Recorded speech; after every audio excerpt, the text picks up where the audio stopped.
Welcome to the podcast, Let the Prophet Speak. Today we study Ezra, the book of Ezra, chapter 6. We left off chapter 5 at a moment of suspense, hanging on the edge. The people, during the second year of the reign of Darius, which was about 20 years after the people tried to start building the Beit HaMikdash, the local and regional governors tried to put a stop to the building of the Beit HaMikdash, the building of the temple, by doubting the license that the Jews had to build, the license they had obtained from King Cyrus 20 years earlier. They wrote a letter to the current King Darius stating that the Jews are building, they're building seriously, they're building in earnest. These are the names of the people building. Do they really have permission? Search through your archives. See if there's any document that actually proves it. This makes me wonder a little. You'd think that at this point, the Jews would have kept a copy of that letter. I know this nowadays is not exactly the same as it was back then. And back then, they didn't exactly have it stored on their Google Drive. But something of this importance, I'd imagine that even back then, especially when you remember the importance of written decrees, everything we know about the Persian Empire is all about written decrees and written letters. We're most familiar with that from the book of Esther, but we saw it here in the book of Ezra, and we've seen it in other books reference the Persian kings. The writing of a decree is really important. So one would think that you could, one would think that they would have kept a copy of this letter. But apparently they didn't. I wonder, although this is completely speculation on my part, if part of the sabotage here involved was that some people hid the letter. And there may have been an active effort to get rid of the documentation. And I can back up my speculation with a little bit of facts that we're going to see in this chapter. I'll give it away now. We're going to read in a few verses that as they searched the archives, they never found an actual copy of the original decree. They did find evidence, and we'll see this in a minute, that the decree was written, but the actual decree was never found. So one would imagine that maybe because there was such an opposition during this time in those 20 years, someone actually successfully found and destroyed the documents, which is why they were so confident in telling the Jews, let's ask Darius to look in the archives and see if he can find a copy of this thing, because they probably knew that the copy of this decree didn't exist anymore. Again, that's complete speculation on my part, but it's a tantalizing thought. Beidayan, at this point, Dayavesh Malka Samteim, Dayavesh, the King Darius, he had received this letter, which we read in the last chapter, the letter informing him that the Jews were building and telling him that the Jews are claiming that they have permission from King Cyrus. So he himself wrote a command, Uvakaru b'vei Sifraya, and his command was that they should search out the storehouses, the libraries, and they went and they searched out the libraries, Di Ginzaya, which were in the archives, Mehachatin Tama beBavel, which were stored in Babylon. You see that after the Persian Empire took over Babylon, Babylon remained a center of government. It was still a very important city in the Persian Empire, it was a major source of their power. The fact that the Persians had taken over Babylon was a major source of their power. And as we saw last chapter, they often still called themselves the kings of Babylon because they were proud of the fact that they had conquered it.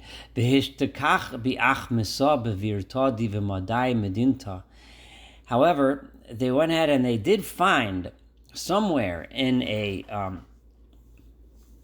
fortress someplace. So it wasn't even found in the official archives, but in some fortress in the province of Madai, of Media. So they searched in Babylon where the main archives were, and they couldn't find anything. But as they searched around the kingdom, somewhere in some fortress, Megillah Chada, they found one scroll. V'chein ksiv begavad dichrona, and it was written in there a dichrona, which very well translated I've seen is a memorandum. The word dichron means memory. A memorandum is a very, so it wasn't the actual decree.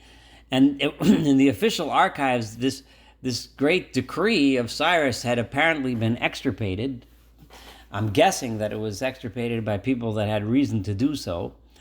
But they did find this one scroll, Megillah Chada, some scroll lying on the bottom of a fortress in some in the middle of Media somewhere, Media was obviously an important province of Persia. Paras and Madai, they were allied kingdoms, very closely related and interchangeable almost with one another. But not in Babylon, not in the palace, but in some birta, some fortress somewhere. And it was written in the memorandum as follows, referencing the following. Bishnat Chada, during the first year Koresh Malka of the King Cyrus, Koresh Malka Samteim, the King Cyrus did issue a decree, Beis Allah B'Yerushalayim B'Yisei Yispene, that the house of God should be rebuilt in Jerusalem. Asardi Dovchin Divchin, a place where they can bring their sacrifices. V'Ushohi Misovlin, and a place which should have strong foundations, built foundations. Rumeam in Shitin, it should be built 60 amot, 60 cubits high, pasyeam in Shitin, and it should be 60 cubits wide. Remember, we actually had the text of Cyrus's initial decree in the first chapter of Ezra. It didn't say anything there about the measurements. It seems that this memorandum was probably written during the time when the Jews were gathering. Remember, right in the beginning, they started to gather. We learned in the second chapter they started to gather the items. In the third chapter of Ezra, the items necessary for building. And someone probably had written in this memorandum. By the way, we know that in the first year he did issue this decree, and this is how they're building it.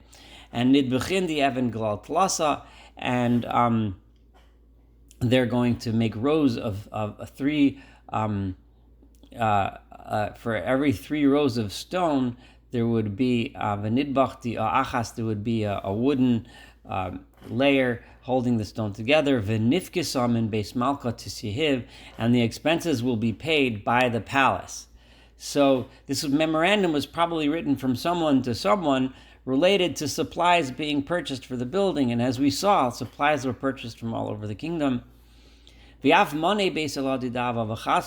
additionally, even the vessels of the house of God, the gold and silver vessels, the ones which are known that Nebuchadnezzar, the king of Babylon, removed from the temple which was in Jerusalem, and he brought them to Babylon. They should be returned, and they should be placed back in the temple in Jerusalem in its place, and they should be placed and reside within the house of God in the temple of God. So, although they couldn't find the decree itself, they found a memorandum which was evidence that such a decree existed. And to King Darius's credit, he initiated a search not only of the main archives, because had he just done that, he wouldn't have found anything, and it would have definitely ruined the plans of the Jews in Judea. But he searched everywhere until he found some evidence that they indeed did have permission to do it. So Ka'an, so this is the answer that Darius writes back to the Tatnai, who is the governor of the province beyond the Euphrates, which included Judea. Tatnai pachat avarnara. Tatnai, you who are the governor of the provinces over the Euphrates, Shesar Boznai, and your assistant Shesar Boznai, Ukanavason, and all of your colleagues, Afachasoye, and all of your officials, Diva Arnara, that reside and rule over that area, Rachikin Havom Mintama. Stay away from that place. Stop bothering them. Shavuku la'avidas beis Elohadech. Leave them alone and let them build the house of God. Pachat Yehudaye u'lishtave Yehudaye. Allow the governor of Judah, who at this time was Zerubbabel, and the elders of Judah, let Beis Elohadech yivnon al Esrei. Allow them to build the house of God on its place. Uminisim te'em. And I hereby give an order, King Darius says, Lamadi ta'avdunim savei Yehudaye ilech, that L'bnei Beis Elohadech, that I'm going to give an order regarding that which you should do together with the leaders, the elders of the Judeans, as they build the house of God that they're building. Umenichse Malka, and from the expenses, from the treasury, the expense account on the king, the midas avar nahara, which are allotted to your region of past the Euphrates, the region west of the Euphrates, which would include the provinces, say, include the areas now of Syria, Lebanon, parts of Jordan, and Judea and Israel. Osparno nifkasot hevei misyavo leguvrai elech dilolavatala. Your region should pay from the king's coffers based on the taxes that are collected from people that reside in your entire region of Avar Nahara. So in the entire area of beyond the Euphrates, from the taxes collected and brought to the coffers of the king administered in your region, from those funds you should help them build. Not only should you stop bothering them, but help them build with the king's funds, with those taxes collected, so that they should not be stopped, and so that they should continue building. And not only that, and what kind of funds, what am I asking you to fund? And you should give them whatever they need, every day, whatever they need, whether they need bulls or rams or lambs, for them to bring as sacrifices to the God of heaven, or chintin, or wheat, melach, or salt, chamar, wine, umeshach, and oil, kimemar, kohanaya, Yerushalayim, as much as the priests that run the facility of the temple, lehavei misyevelam, as much as they ask you for, as much as they say they need, that's as much as you should give them. In other words, they have a blank check to write on the public king's account, Yom b'yom di lo shalu, every single day, so that they should never stop, that there should never be any issues. So it should be fully funded by public funds. Di lehavon mehakrevin nichochin lelal shmaya. So this way we know that they will be bringing sacrifices, pleasant sacrifices to the God of heaven, umitzalayin, and they can pray l'chaye malko v'nohi, for the life of the king and the king's family. So the king here, following Koresh, following Cyrus, obviously has his own agenda in mind, which is to, if the temple is, if he supports the temple, then he's imagining that this God of the heaven will support him and his kingdom and so on. So I want the temple to go up. Uminisim teim. And from me, Darius says, this is my command. That anyone who ruins this decree, who doesn't listen and starts to bother the Jews as they build their temple, yisnisach omin beisei, I will tear a beam out of his house, uzekifis mechei alahui, and I will use that beam to hang him upon it. Uvaisei nevalu yisaved al dana, and he shall be Ismechei is he should be crushed upon it. It's also translated as impaled upon it, and then his house will be destroyed and taken away from him regarding this terrible deed of disobeying my decree. The beam removal from the house reminds us of the punishment of Haman, which happens a little bit after this occurrence of this decree. This decree was by Darius. Darius' successor was Xerxes.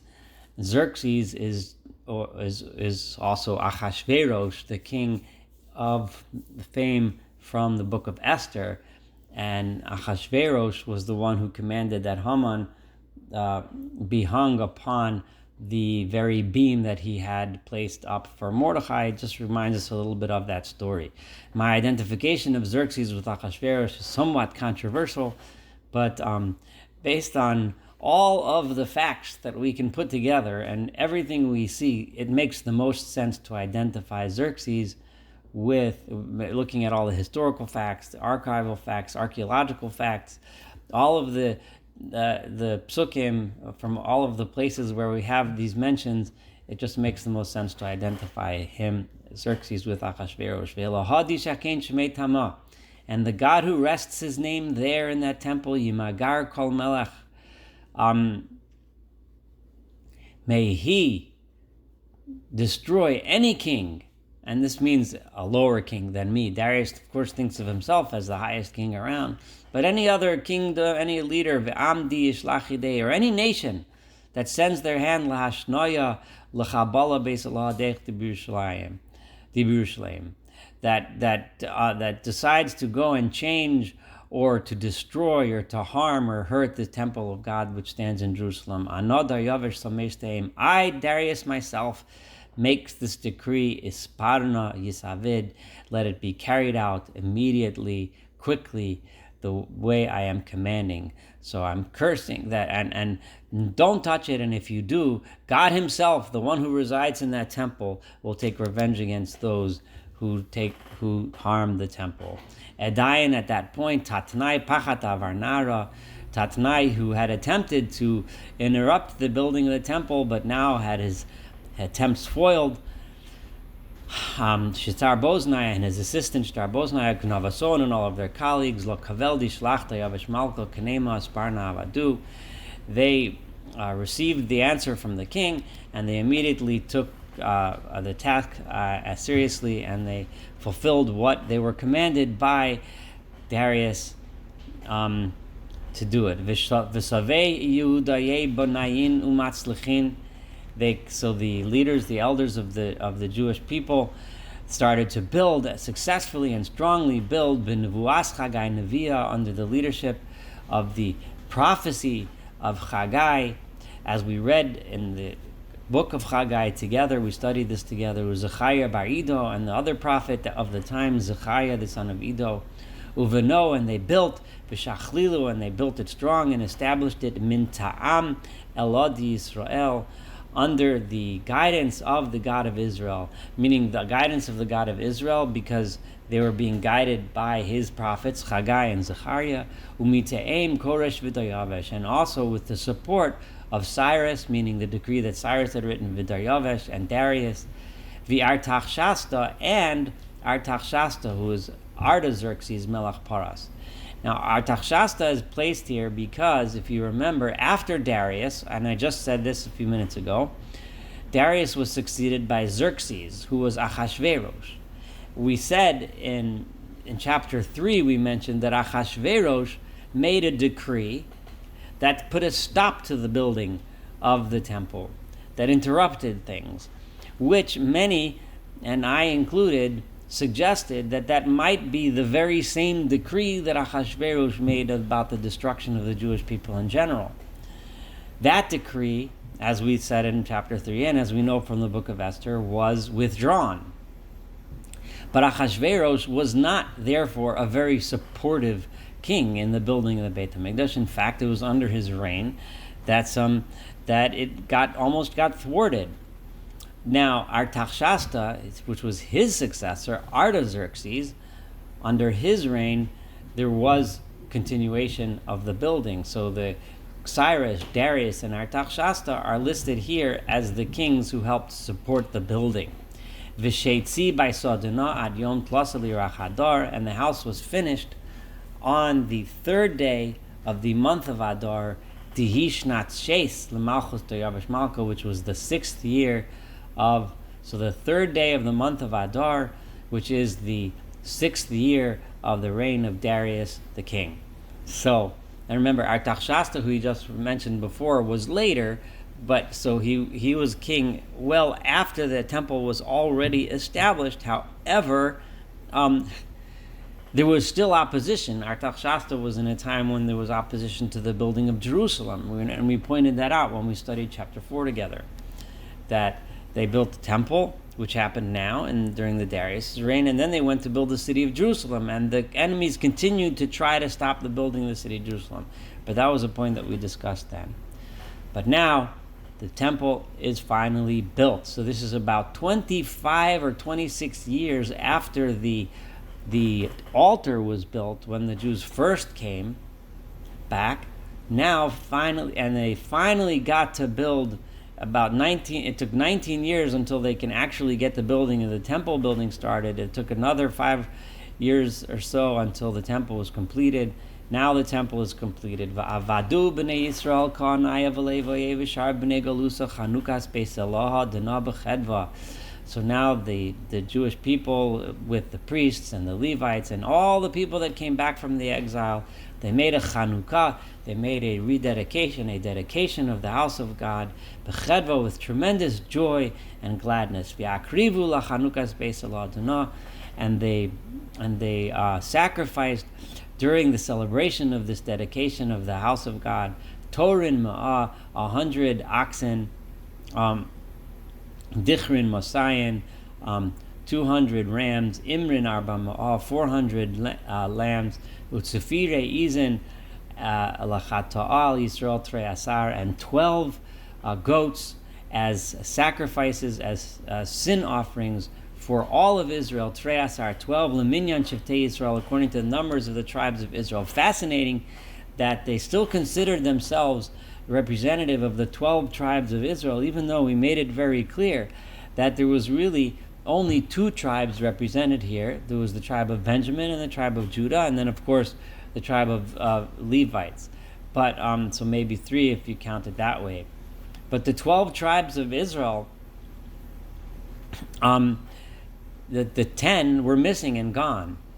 Now, there were references, and we kind of hinted towards this before, that there were clearly some remnants of the other 10 tribes that were among the people here, but there was no actual, tribes and no structure under which, or families listed when we listed the families that traced themselves to any one of the other tribes, because they had assimilated into the Assyrian, eventually Babylonian, eventually Persian empires, and into the rest of the world at the time, and they had pretty much been gone. Although there were probably some individuals, some families that did rejoin the Judeans. However, but the Jews themselves considered themselves to be the 12 tribes of Israel, and they so they didn't give up on their brothers. They knew that the complete Israel is the 12 tribes, and right now these people that are here are representing all of them. And therefore, they brought a carbon chatas, a sin offering, to achieve forgiveness for all of them. Va'akimu chohanayo b'flugason, and they established priests according to their groups. Remember that the Kohanim, the priests, were divided into 24 priestly families, and they used those to divide up among the 48 weeks of the year, to divide up the offerings and whose turn it was to bring offerings and so on. And the Levites also had groups. Some of them were in charge of the doors, some in charge of the singing, and so on. Over the worship of God, the services of God which occurred in Jerusalem, as is written in the book of Moses. So they had access to the Torah. They knew and understood at least what the Torah's basic commandments and guidance was regarding the service in the temple. As we saw when Haggai, who was leading this, who was one of the 2 prophets at the time, tested the priests, as we read when we studied together the book of Haggai, tested the priests on their knowledge of the Torah. Of course, we said that this whole Chanukah, this entire rededication or dedication of the new temple, occurred in the month of Adar. Of course, the following month, several weeks later, is the month of Nisan, the month in which Pesach falls out. So here we now have another story of one of the most beautiful Pesachs in the history of the Jewish people. If we wind back, we remember the holiday of Pesach has found itself in many places in Tanakh as one of the most special times. We find it, of course, the famous Pesach that occurred after Josiah, Yoshiyahu, right after he reestablished the Beit HaMikdash, the temple, and destroyed the idols and so on. We find Pesach was when Sancheirev's siege failed in the time of Chizkiyahu, and now we find Pesach being celebrated at the rededication of, or the dedication of the Second Temple. The Vayasu b'nei Agola as Pesach, the people that had returned from the exile, they celebrated Passover. They brought the sacrifice on the 14th day of the first month of Nisan.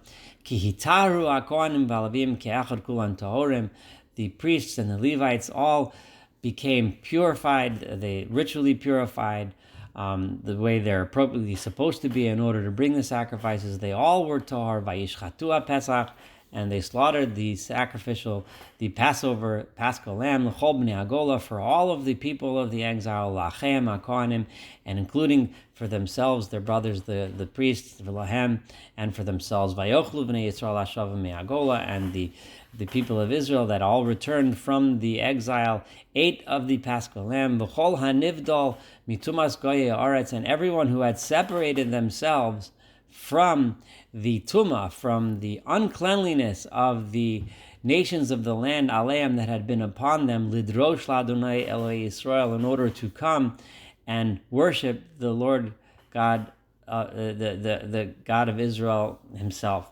So the various types of tumah that and the Metzudos and Rashi and others understand this to mean that not just the Bnei Yisrael Hashavim Me'agola, not just the Jewish people that returned, but also the Kol HaNivdal Mitumas Garetz, meaning those who were non-Jews but converted and joined Lidrosh Lashem Elokei Yisrael. This is a fulfillment, of course, of the many prophecies in Isaiah and other prophets that we saw, that among the returnees that come to the temple will be many who convert to Judaism, who join the Jewish people. And Rashi and the Metzudos both understand this Kol HaNivdal be referring to not just the Jewish people, but also the non-Jews who convert and decide to join, are now joining in the eating of the Karban Pesach. Vayasu Chag Hamatzos Shivas Yamim V'Simcha, and they all made the holiday of Chag Hamatzos, the holiday of Passover, the holiday when we eat matzah. It's for 7 days they celebrated with great happiness, Ki Simcham Adonai, because God had made them happy. How did God make them happy? By bringing about this miracle, by bringing about this redemption. V'Heisev Leiv Melech Asher Aleim, and he turned the king of Assyria's heart towards them. He brought favor and from the king of Assyria. Now, it's interesting that we call him the king of Assyria. Well, he was really the king of Persia, but remember that Assyrian Empire was a recent strong memory in the memories of the people of the Middle East at the time. And each successive king considered himself to be the successor to all of the great empires before them, which is why we saw the Persian emperor, or the Persian king, constantly referring to himself also as the king of Babylon. And remember, Babylon had conquered Assyria. So the Persian king also considers himself the king of Assyria. And why mention Assyria here specifically? I would just suggest that maybe that reason is because it was the king of Assyria that almost destroyed the first temple. It was the king of Assyria that exiled the 10 tribes. But now the king of Assyria, who is now the king of Persia, God turned his heart to strengthen them in Melechas Beis Elohim, to give them the strength they needed to complete the work of building the temple of God, Eloi Yisrael, the God of Israel.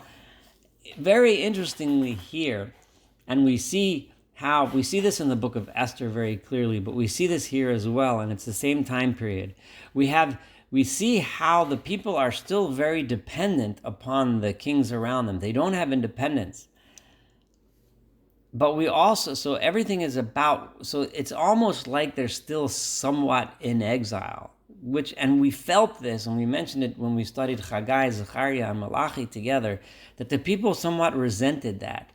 But they needed to also accept that. At this point, they weren't yet ready to be fully redeemed.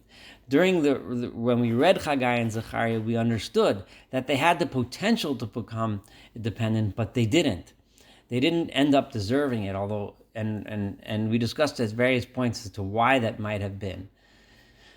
But the other thing that we see here, which is important, is that we didn't see any open miracles. We don't see it in Esther, and we don't see it here. All of the things that happen in this time period all seem to happen in the very normal, mundane way of usual politics. Now, when you look at it from the broad perspective, one sees the hand of God.